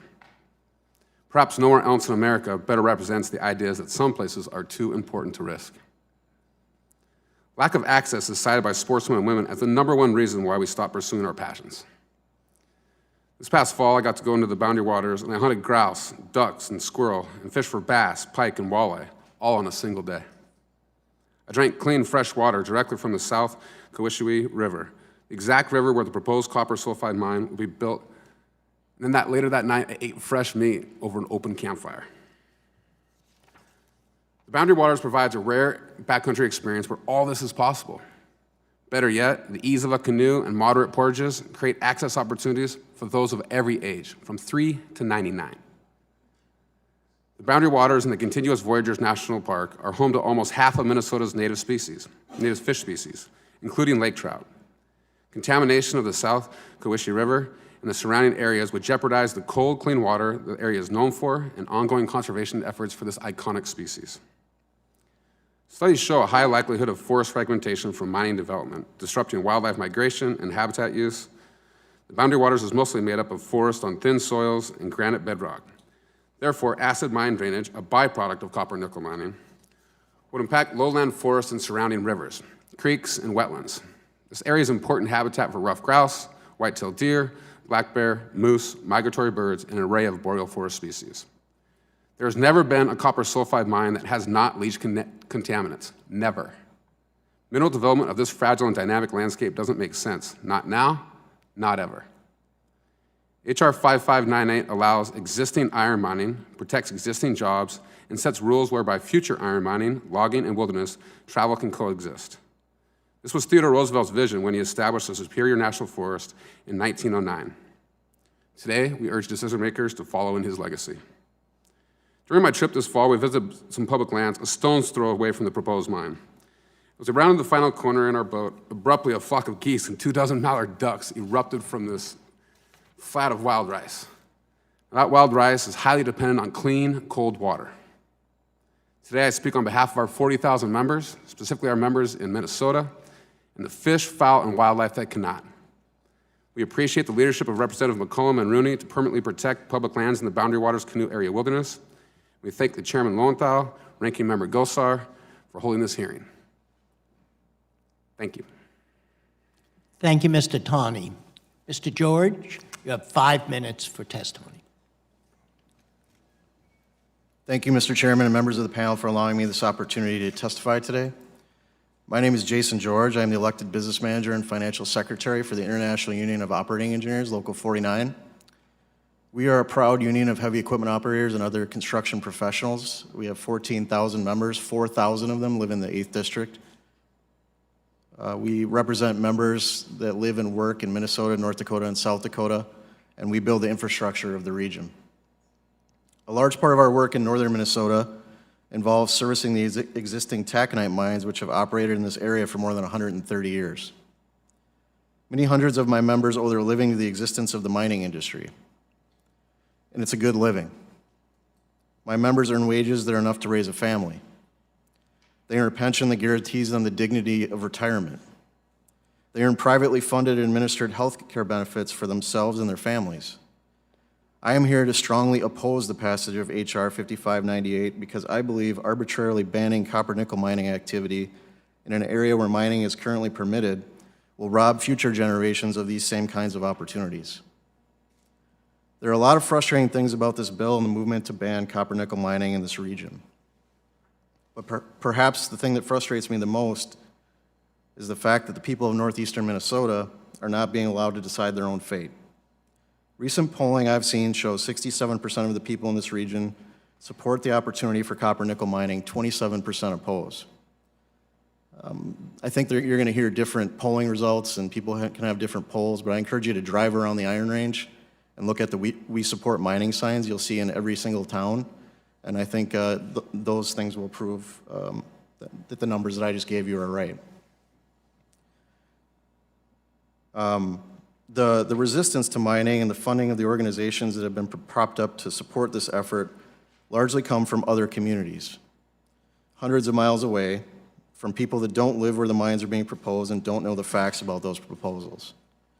That's likely why the overwhelming majority of local elected officials that represent the area in question oppose Congresswoman McCollum's bill. I ask you to think about the people that actually live where these projects will be built when you vote. They want the opportunity to have state and federal agency experts review specific projects that are proposed and make their own decisions as to whether they trust the project can be built safely. This gets me to another point of frustration. This bill bans mining before there is even an opportunity to study an actual project proposal. I get it. I love the Boundary Waters too. I've been there. I travel up there a lot. It's beautiful. Most people in Minnesota love the Boundary Waters. There's no question about that. But we can't let fear lead us to recklessly shut the door on opportunity without knowing the facts regarding specific projects. In Minnesota, we have the most rigorous mining permitting policies in the country. We have mined the area in question for more than 130 years and have been successful at protecting our lakes and streams, air quality, and wildlife. There is no debate. Northern Minnesota has already proven that you can have industry and still have clean water. This brings us back to jobs. A job is among the most important factors in our quality of life. The creation of a good-paying job can improve the future of a family for generations. The elimination of a good-paying job can do the opposite. I personally was raised by a single mother whose job was the only thing that prevented us from being homeless, so I know how important that is. That's why I fight so hard for people to have opportunities for good-paying jobs, and it's why you should too. You will be told about the thousands of great tourism jobs that you'll be protecting if you pass this bill and how the region needs to diversify their economy, and tourism might be the answer. According to the Bureau of Labor Statistics, the average hourly wage of a job in northeastern Minnesota hospitality, which is tourism, is $18,000 a year. Most of these jobs don't come with benefits, and to my knowledge, none of them are union jobs. The average wage of a member of my union is around $60,000 per year, plus a pension, plus world-class health care, plus other benefits. I just have one question. How would you like to be told that you can't have a good-paying union job and that you should look into an $18,000 a year job instead? That doesn't sit well with people, and you should think about that. What does the future look like for communities that rely on tourism without mining? I think you can see it in certain areas of the Iron Range, particularly Ely. And if you ask the mayor of Ely what he thinks about this bill, he'll strongly tell you he opposes it greatly because tourism isn't enough. I want to close with what is the most offensive part of this bill, what it says to the people that live where these projects might happen. If you ban mining without studying any specific project, without letting the people that live there consider a project, what you're saying is you don't trust them to make decisions about their own communities. I encourage you to let the people of the 8th District decide whether or not these mines make sense in their region, and I thank you for your time. Again, thank you, Mr. George. And now I recognize Mr. Zaborski for 5 minutes of testimony. Welcome to the committee. Thank you, Chairman Lowenthal, Ranking Member Gosar, and members of the subcommittee. My name is Jason Zaborski. I live and work near the Boundary Waters Canoe area wilderness in northern Minnesota. I own and operate Ely Outfitting Company and Boundary Waters Guide Service on Ely's Main Street. My business outfits guests who canoe, camp, fish, and explore the Boundary Waters. And I've spent much of my adult life exploring the forests and clean lakes of the wilderness. The Boundary Waters is a global treasure. It's too special, too valuable, and too vulnerable to risk sulfide ore copper mining on public lands immediately upstream of the wilderness. The Boundary Waters is America's greatest lakeland wilderness. It's a unique ecosystem characterized by a massively interconnected network of lakes, rivers, streams, and wetlands. It's a beloved place. More people visit the Boundary Waters than any other national wilderness, and in 2019 alone, my business outfitted several thousand wilderness travelers from 48 states and 13 foreign countries. The Boundary Waters is unequaled in accessibility and value for people of all backgrounds and abilities who desire a wilderness experience. It's the largest national wilderness area east of the Rockies and north of the Everglades, and serves a broad swath of America as its premier wilderness. Sulfide ore copper mining on the very edge of the Boundary Waters must not be allowed. This is absolutely the worst place for America's most toxic industry. Sulfide ore copper mines always degrade water with acid mine drainage and cause air, noise, and light pollution and forest fragmentation. It's unrealistic to think that this pollution and damage won't significantly and permanently harm the Boundary Waters and the surrounding Superior National Forest. Sulfide ore copper mining in the Boundary Waters watershed would harm our local economy and cause the loss of businesses, jobs, residents, and visitors. The Boundary Waters region is thriving because of its environmental qualities, recreational opportunities, and quality of life. The Ely Chamber of Commerce markets Ely as the last great pure experience. Approximately 250 businesses belong to the Ely Chamber, which attests to the strength and diversity of our small business economy, and our Ely community is the envy of other small towns. Our businesses depend on the growing in-migration of new residents and a steady influx of tens of thousands of visitors, which we stand to lose from sulfide ore copper mining. Why? Because the degradation of our water, forests, and air, and the loss of quietude, dark skies, and wildlife that are the inevitable consequences of this toxic form of mining will make our community unattractive for residents and visitors. This photo shows the area of the proposed Twin Metals mine. The Boundary Waters is on the horizon. The lands on the right side of the photo would be completely transformed into an extensive industrial mining area. Seated behind me are representatives of 4 local businesses in support of HR 5598. Jack Lee of Voyager Outward Bound School, we call it VOBS, Sue Shirkey of Wintergreen Northern Wear and Wintergreen Dogsled Lodge, and Steve Paragus of Paragus Northwoods Company. 30 businesses are directly in the path of pollution from this proposed mining area. This map shows the deposits sought by Twin Metals and the site of a processing facility and massive tailings dump, both on the shoreline of beautiful Birch Lake. In the photo we just saw, we'd be to the left of number 6, looking directly up the Coition River toward the BWCA.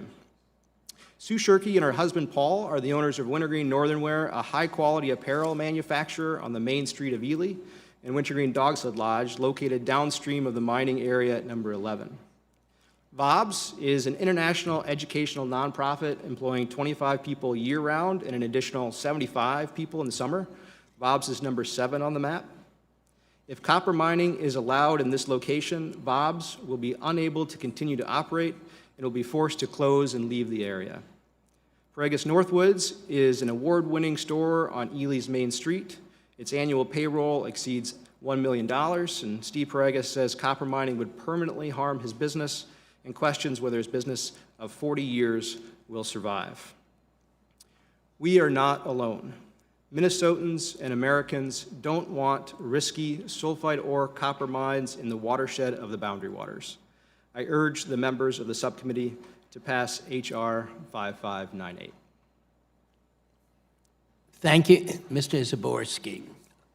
I'd like to now thank the panelists for their testimony and return now to the members of the committee and to recognize us each for 5 minutes of questioning. I'm going to begin with myself as soon as I can find my notes, which could take a few hours, but it's not. I have it right here. Chief Tidwell, in your experience, is it standard practice that the Forest Service would cancel the scientific study or the environmental study that was nearly completed and then hide the results from the public? Is that a normal process? That was not my experience. And just like I mentioned in my testimony that we did 4 mineral withdrawal studies in the last years that I was working. We initiated those and they were completed, some while I was still working and some afterwards. And 3 of them went forward and completed those studies. And I need to stress that we do a study to make a recommendation. And so we pull the information together, do the analysis, and then we make a recommendation to the Secretary of Interior, who makes a decision whether a mineral withdrawal is necessary. And it can be anywhere from 2 to 5 to 20 years as the max. So that is our process. We are responsible for doing the analysis, and then we send our recommendation forward to the Secretary of Interior, who makes a decision on whether there's going to be a mineral withdrawal or not. Thank you. I'm going to follow up. You know, as has been pointed out here by members of the minority party, Minnesota has a long history of mining, and many communities in Minnesota are rightfully proud of this heritage. But are we really talking about the same kind of mining here? What's the difference between the mining that has historically been done in this region and what's being proposed by Twin Metals? From my understanding, the difference is with sulfide ore. That's what we're talking about here. It's a very risky ore body to deal with because when you expose that ore to the elements, to air or water, it has the potential to release acid mine drainage, which increases the acidity in the water. And that, especially for the members that have been up there, they know how wet this place is. Not only the standing water, the surface water, but just wherever you walk, it seems like you're stepping in water. It's a very wet environment.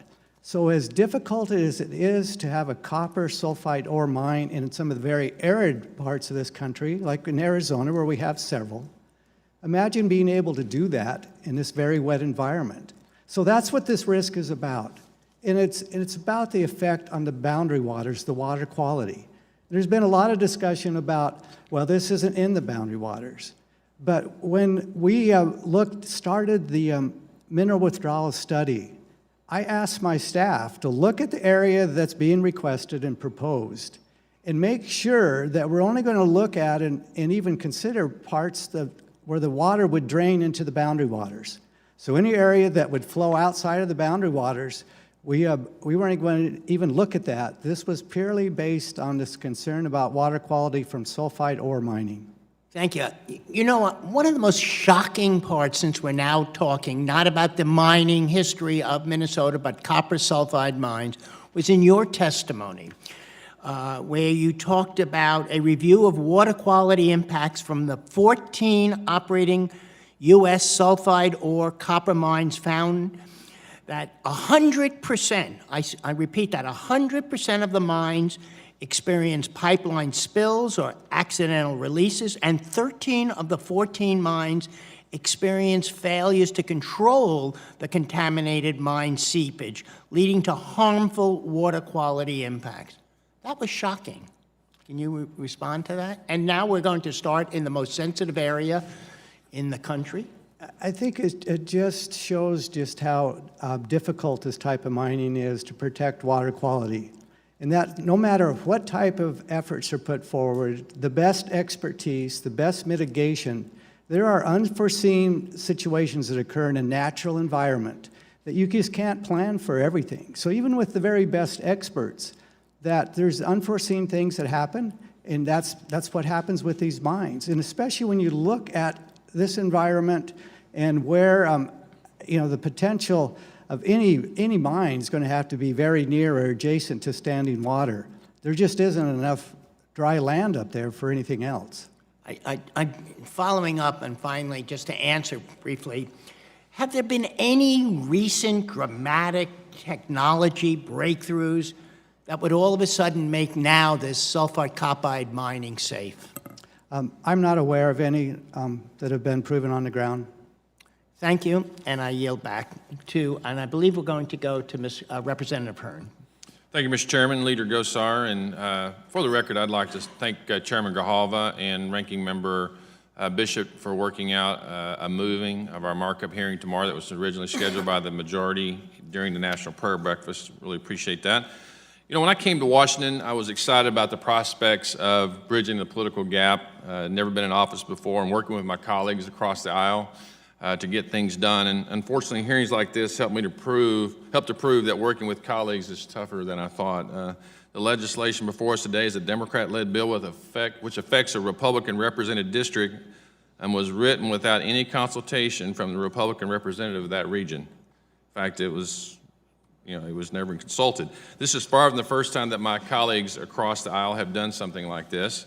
Previously, a member from California wrote a bill affecting Mr. Young's district in Alaska that we heard here in this committee. After that, 2 members from Colorado wrote bills affecting Mr. Tipton's district in Colorado. And now, Mr. Stauber's district is under attack. It's appalling to me that anyone would do this to another member of Congress. We're supposed to have mutual respect for representing the people of our districts, and that my colleagues across the aisle continuously try to silence the voices of the people who represent the land in question. To save myself from making this same mistake, I would like to give more time to this member to help ensure his voice is heard on these important issues. Mr. Chairman, I would like to now yield all my time remaining to my good friend and the representative of Minnesota's 8th Congressional District, Mr. Stauber. You may proceed, Mr. Stauber. Thank you, Member Hearn and Mr. Chairman. I will just want to start by, Mr. Tawney, you talked about, you in great detail described your trip up to the Boundary Waters, the great state of Minnesota, and you talked about the fire and the pristineness and hunting and fishing. Do you think that, you don't think that we do that every weekend up there? We do that every weekend, every single weekend, because that's where we live and that's where we work. But the way you described it was awesome, and that's what we enjoy. Thank you very much. Mr. Tidwell, real quick, first off, thanks for your service. I really appreciate it. You're knowledgeable, and I appreciate the conversation. I would like to know, in your 40-plus years of experience, have you ever opposed a mine plan without a process or science? And have you ever opposed one for purely political reasons? No. And I like to point out that with when I was asked to whether to consent or not to consent on the renewal of leases for the twin metals, that is our process, that we have that authority to whether to consent or not consent. So I followed that process, and we did an extensive, exhaustive research and had public comment meetings on that before I made that decision to consent or not to consent. Mr. Tidwell, did you, in your length of service, have you ever seen a mine operation or a withdrawal within the last 16 days of an administration? With the U.S. Forest Service, we're civil servants, and we don't get to stop working when there's a change in administration. So we follow up our processes. Mr. Tidwell, the question was, in your 40-plus years, have you ever seen a mine plan of operation be halted within the last 16 days of an administration? I'd have to go back over my 41 years, but you know, we worked on whether to do the consent decision for over probably 2 years that we worked on that. Thank you. And so as much as you look at the calendar, in all due respect, I wish there's times that we could stop working and maybe take a couple months off and just relax, and everyone can have a breather after a long fire season, but thank you, Mr. Tidwell. You don't have that option. Thank you, Mr. Tidwell, and I do appreciate your service to our nation. Mr. Zamborski, thanks so much for testifying today. The Ely Outfitting Company is an incredible, successful venture, and I'm proud to represent you in Congress, regardless of our political differences. And I understand we had a relatively successful go-live date for the permitting, and I'm glad my office was able to work with you and the outfitting community in Ely and the Grand Marais to ensure the issue was elevated. Mr. George, thank you so much for testifying today. You have been an incredible resource for myself and my staff, and I look forward to continuing our strong relationship. Local 49 operating engineers drive the equipment that builds our state roads and bridges. And thank you for your strong leadership and for collectively bargaining on behalf of your employees. And congratulations on signing the Twin Metals PLA this last summer. One of the great many things at Local 49ers is your robust registered apprenticeship program. For the State of the Union, I was excited to bring Mahela Hool, a participant in your apprenticeship program. Jason, I'd like to give you the opportunity to brag a little bit about Local 49 and give us a brief overview of what your program offers to someone joining the workforce and who would like to mine in Minnesota. Thank you, Congressman. Happily brag about our program. Appreciate the opportunity to do so. Super proud of Mahela, who joined you last night, who represents hundreds of young apprentices that are looking for a better life. And some of the opportunities that she's afforded as an apprentice at Local 49 are just limitless opportunities to train on any piece of equipment that you can think of that our members operate. That training is jointly paid for by the contractors and the union members. There's not any public dollars that go to us for training. And as a member, all of that training is free. You don't pay for anything to do that. Our members work during the work season in Minnesota. If you're unfamiliar with the the weather. Most people are. It's cold in the winter. There's not a lot of roads being built right now in January, February. So our members are up at the training center training and getting ready for the next work season, and that's the kind of opportunities that our apprentices have once they get into our program. They get all of the certifications they need, including MSHA for the mines and other things that they need as part of that program. It's 4,000 hours of combination of on-the-job training and also classroom training. We have 400 acres in Hinckley, where we operate our training center, and we also have what is the equivalent of a college setting, classrooms, buildings. And I was at that training center. It's wonderful.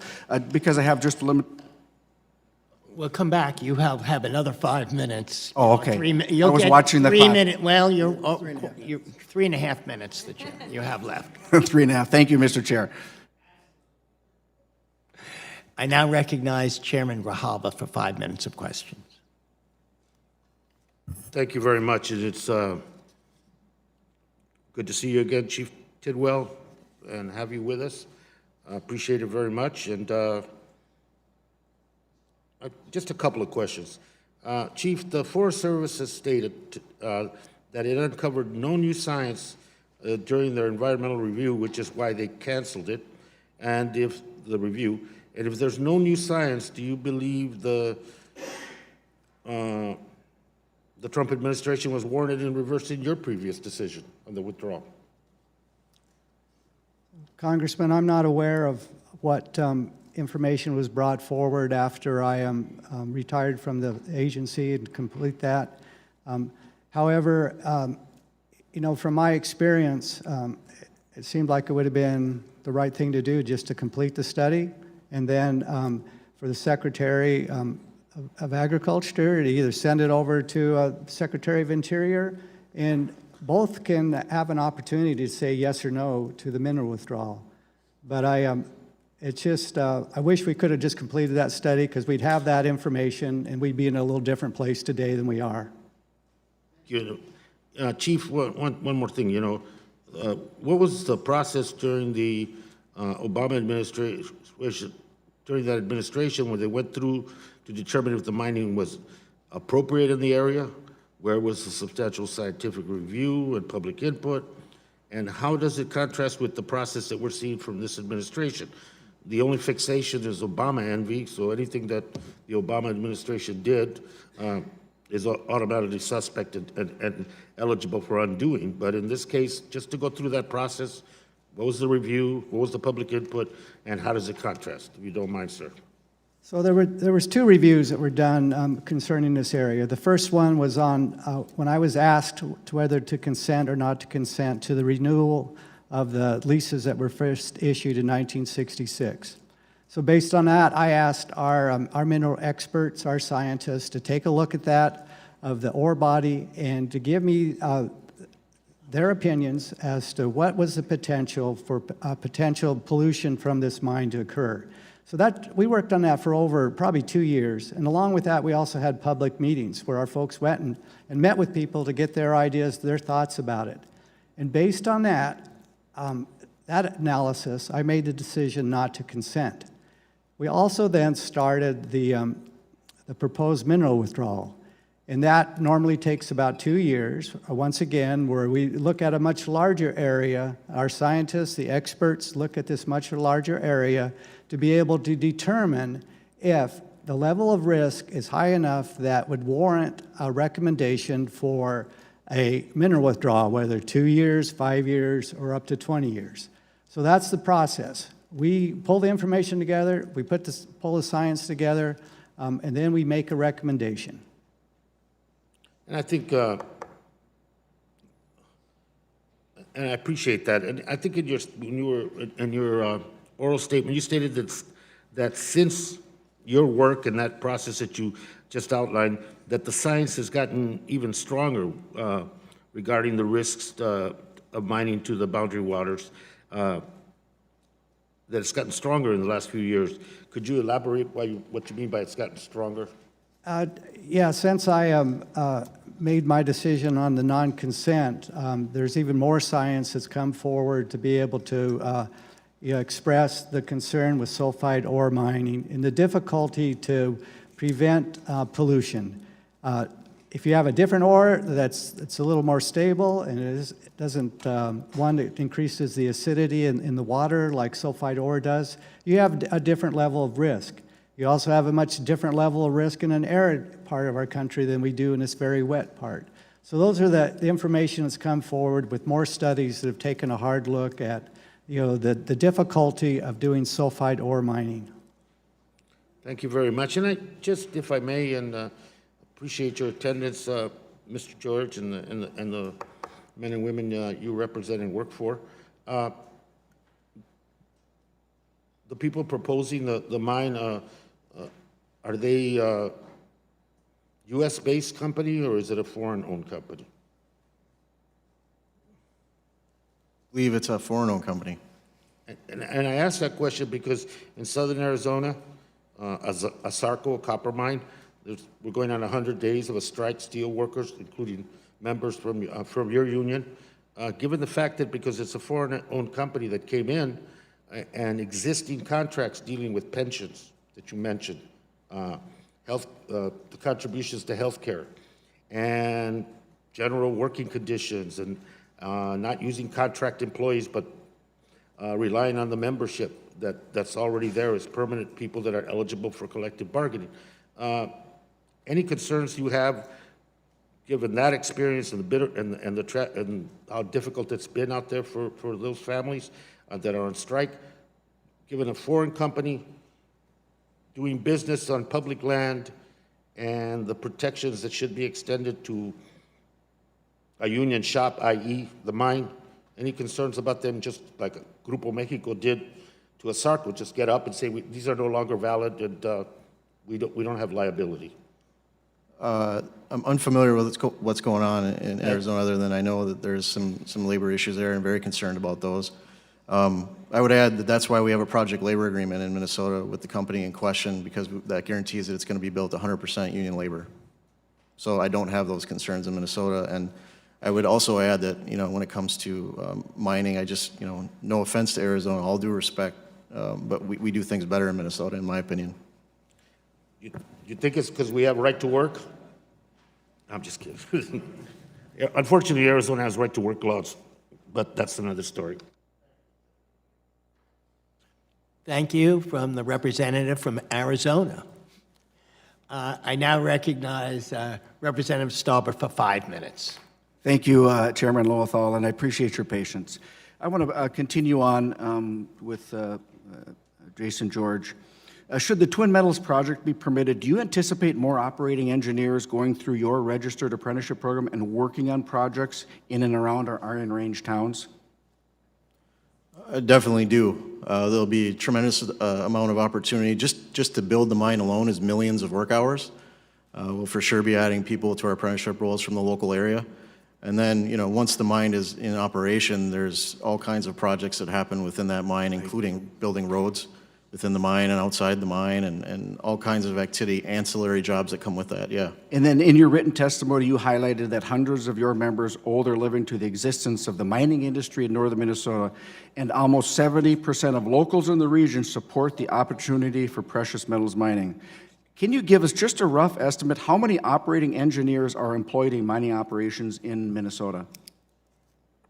Hundreds, and they all live right where the mines are. What's the average salary? The average salary I listed is actually from our average work hours per year, but it ranges from anywhere from $60,000 as average, but there's plenty of my members that make close to $100,000 a year working as a result of the mining activity up there. Which is far above the average income for Minnesota's 8th district. So I just want to, Chairman Grajava, I want to talk to you about, or just make a statement to you that your situation in Arizona is a bit different than ours. And so, as Jason George just stated, we do it, I think, better and the best in Minnesota. And so we have the, one second, I will, we do it the best in Minnesota, and we've done it for 135 years, keeping the water clean, the environment safe, and creating good paying union mining jobs. It does not have to be one or the other. We can do both. And I will yield to you. No, just to acknowledge your comment, I would be remiss if I didn't defend the miners in southern Arizona. They did do a good job, given the burden of not having a right to work and not having binding PAL or collective bargaining agreements that will stand up. Given those two factors, there is a big difference. And I take it that you agree that we're doing great things in Minnesota. With that being said, thank you. So I want to just let my colleagues know that it is important. These discussions are important. So in closing, Chairman Lowenthal and Ranking Member Gosar, I want to thank you very much for this opportunity. I am passionate about this hearing because this is our backyard. It's our families, our communities, our economy, and our jobs. Of course, we welcome all tourists to visit the Boundary Waters. But just remember, this is not just a playground for a few. This is our home. And we are not leaving. In closing, please oppose this bill and respect our way of life in northern Minnesota. Thank you. And I yield to Ranking Member Gosar. Mr. George, the previous gentleman was talking about international mines. Do you know why that is? Mine owners are international. Do you understand why that is? No, sir. Because the American miners have been mining companies have been put out of business. Because it takes, as they said, decades to get up to running. So you're putting investment in. You got to be able to recoup that. So what they're doing is they're going around the world, like in Australia and New Guinea and Congo, and that's where they're investing to be able to pay for that. So we, in our own infinite bureaucracy, have restricted mining companies to be international. That's just the facts. That's just the facts about economics. You can't put out, just like, for example, Resolution Copper. Chief Tidwell is very aware of it. They've put almost $1 billion up front before recouping anything and taking care of a previous mine site that is meticulous. Wouldn't you agree, Mr. Tidwell? Yep, that's our problem here, and that's what we're trying to address here. So that's the reason why that question was asked. I yield back. Thank you, Ranking Member. Now we go to the representative from Minnesota, my friend, Mr. Emmer. Thank you, Mr. Chair. And I just, before I start, thank the panel. The heat in here is a lot like California, and you got a lot of Minnesotans out here that probably would like it a little cooler, but I just throw that. It's a little warm. Listen, I want to thank all of you for being here today.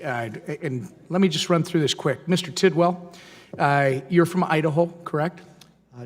Yes. And you worked for the U.S. Forest Service under the Obama administration?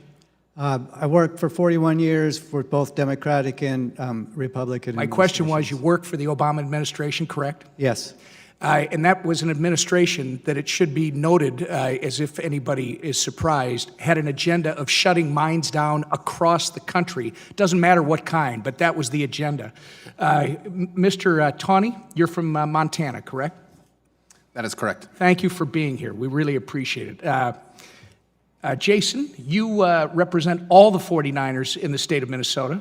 That's correct. And a large number of those 49ers, the great hardworking men and women of your membership, live in northern Minnesota. 4,000 or so. Yeah, live and work.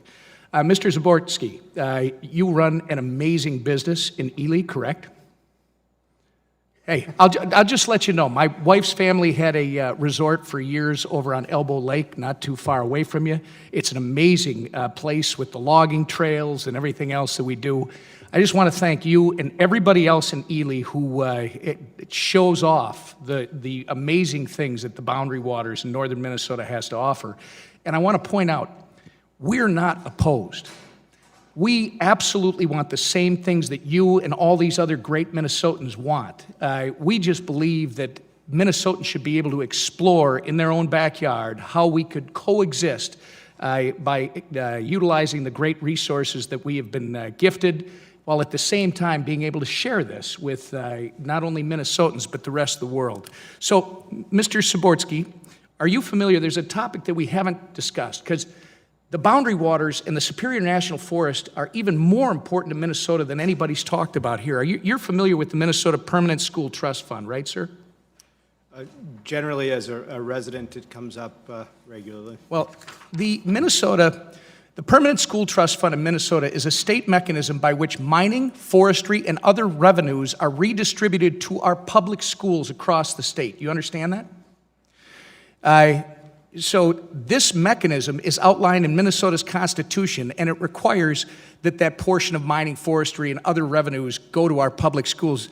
Do you have any idea, on average, how much our public schools receive from this trust fund on an annual basis? I think it may work out to maybe $30 per student, or... Why don't we talk the overall number? It's $25 to $30 million a year that goes to Minnesota's almost 900 K through 12 public school children. Do you know, by the way, what the recreation and tourism industries generate towards that same total? No. Let's see, the fiscal year 17 total revenues from real estate and recreational leases was $350,356. $218,000 of that was generated by campground fees. Now, I'm not trying to minimize. I think this is incredibly important, right? The ability to go and fish and hunt and experience the outdoors. And by the way, I'll say I'm probably the only one up here who's actually lived in a cabin in the woods with wood heat, no running water, outdoor plumbing in 20 below or more weather. I know what it's like. It's a great experience, and everybody, especially people who want to shut these things down, should be aware of. Let's see, are you aware that prospective copper nickel mining projects, as currently proposed, are estimated to bring in $2.5 billion to our permanent school trust fund? Are you aware of that? Jason, do you know that? I am, yep. Yes. For reference, this would double the annual revenue totals to our state trust fund, to bringing it to an average of $60 million a year. And that's those, we got about 900,000 K-12, and I was telling Pete earlier, I remember the 70s growing up in Minnesota when we had a strong mining industry in northern Minnesota. I remember the school buses that would come down in March in particular for the state high school hockey tournament, the basketball tournament, boys, girls. They would be loaded from Virginia and Hibbing, and I'm not going to do Duluth because we have a different issue with Duluth, but we love them. We love them all, and here's the problem. Last week, it was reported that Hibbing and Virginia don't have enough kids. They had to combine their hockey team. This is what we're talking about, and this is what this man has been fighting for. Would the gentleman yield 10 seconds? Yes. I want you to tell them that the northern Minnesota hockey teams beat the southern teams all the time. You just have to talk a little slower and a little louder, but they get it eventually. We love them, and thank you. I just ask that you oppose the bill, Mr. Chair. Thank you.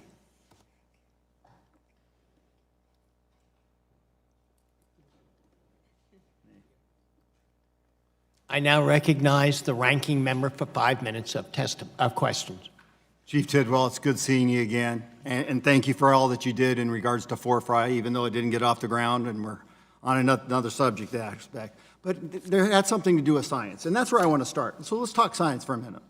Twin Metals will be doing a dry stack technology for their tailings, which will allow tailings to be completely dried out, stacked out on an impermeable liner, and eventually covered in soil and vegetation. These tailings will be non-acid generating with a closed loop of recycled water to make sure nothing gets into the nearby streams or groundwater. So you have no tailings pond, no dam, and therefore no risk of dam failure, acid mining drainage. You don't end up with situations like Mount Poly Mine in Canada, which I'm sure you're citing, which you mentioned in your testimony. That is science. Now, in contrast, let's look at earthwork study you reference, since it's the same one used in the findings of this bill to help justify the withdrawal. 1, are you aware that a peer review of this earthwork study produced for the EPA found that more than half of the 14 mines considered were initiated in the 1800s? I wasn't aware of the time frame they lose in the studies. Well, I just know the history of mining in this That's country. that's part of the study, right? Okay. And the Earth isn't flat the last time I looked, right? Okay, so I'm just kind of keeping on the science thing. In fact, the youngest mine in the study was initiated in 1963 in this study. So things have come a long, long way. I mean, Resolution Copper is one of those. I mean, $1 billion invested in this before even getting a dime. In fact, the Twin Metals project is an underground mine, which is no need to store waste rock on the surface, which greatly reduces the chance of acid mine drainage as well. Is that correct? You know, I'm not familiar with what's being proposed there, but I do know that there's new technologies that are being proposed. Well, and again, that's why I'm going to get back to that. But my- because I understand. Okay. You know, technology is moving very fast, very, very, extremely fast. And so when we look at this, it's prudent when we're a decision maker, and you are obviously one of those decision makers, to explore that application. What's current technology? What's new technology? Where are we going for? And constantly I hear on the other side the word, oh, it's got to pass NEPA. So do you trust NEPA? I trust the analysis and the information is pulled together if we follow the process. Well, I mean, so I take that as a yes. So if it's good for one, it's good for others. And I go back to the same thing, is good process builds good policy, builds good politics. They're asking for nothing different. They just want to be treated the same. And after going up there, I see how meticulous they are to that NEPA process. They're not going to let anything get by because they're active, they have the oversight role, they have to hold that company to comply. Now, you also claimed in your stating the Twin Metals lease is fast-tracking mining approval. However, the administration's decision to reinstate the lease simply allows the process to continue under NEPA. Is that true? Well, I question. No. This is a yes or no. The NEPA process still is undergoing. Okay, so I did not consent to that mine, and so I don't believe that that is a viable lease. Okay, so let me ask you a question. Is it your opinion that you supersede the Solicitor General of the Interior Department? I made my decision based on the Solicitor General's decision. The Solicitor General has the final say, if I'm not mistaken. He complies with the law. But I made my decision under the previous one, and then there's been a new one, yes. Yeah, so that's a moot point right now. Whether we like the law or not, it's a moot point. Now, getting back to this science, Senator Klobuchar asked that the process continue as it was prior to for a fair shake. Would you say following through the NEPA would give, as was going prior to your ruling, was that going to be a fair shake, since we believe in NEPA? Well, and I guess my point to you is, I watched you at Forefry, looking at the science. That the crowded forest in the Southwest doesn't help the spotted owl. It helps barred owl. The science has to be accountable, peer-reviewed. And so from the standpoint that I see here, you let your bias and unpeer-reviewed science mitigate your decision. That's sad. And I know we're human. We all make mistakes. But once again, when we start looking at science dictated by the premises that it's not peer-reviewed, that it's flawed, when we cite Earthworks and Sierra Clubs, we have to understand that there's a bias here. That's why we're all here. Alan's got a bias, I got a bias, and hopefully my bias is covered by him and his bias is covered by me. That's part of the problem. We need facts. We need to base decisions on facts. And the facts here don't add up on the other side. So with that, Mr. Chairman, I want to announce... Mr. Gosar, would you yield? In just a second. Just because this demands having better conversation, We're actually having a meeting, a roundtable on this very discussion in HVC 215 at 3 o'clock this afternoon. So everybody from Minnesota is invited because we'll hear from all of you. Thank you. We've exhausted all our time now. But usually, one of the things about our subcommittee, started under when Representative Gosar was the chair and now continues under me, is to ask each member of the panel if there was one question you would have liked to have been asked and how you have answered. If there was everything that you would like to have been asked, you've been asked, you don't have to answer it. But is there anything you'd like to add to what our discussion has been? I'm going to start with Mr. Tidwell. Try to keep it to less than 1 minute. Well, just on the last point with the new technology, my concern is that this area, the risk is just too high with the wet environment. If there's new technology in sulfide ore copper mining, let's do it in a different place. It's much more arid, it's a lot less risky, and to be able to prove it. But my decision was based on the current science that we had, put together by the Forest Service specialists, and that's the science that I used.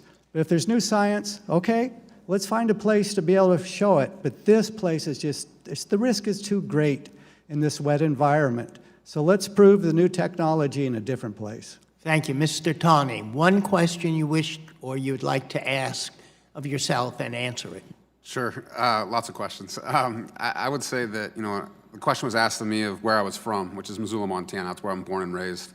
But we have 1,600 members in Minnesota, and I'm remiss that I didn't mention that piece when asked that question, is that those folks spend a lot of time up in the Boundary Waters and have experiences every single day like I got to experience this fall.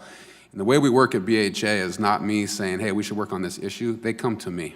It's boots on the ground folks that look at an area that they want to make sure is protected for future generations. That's really how we made a decision to get involved in this, and that's why I'm here today.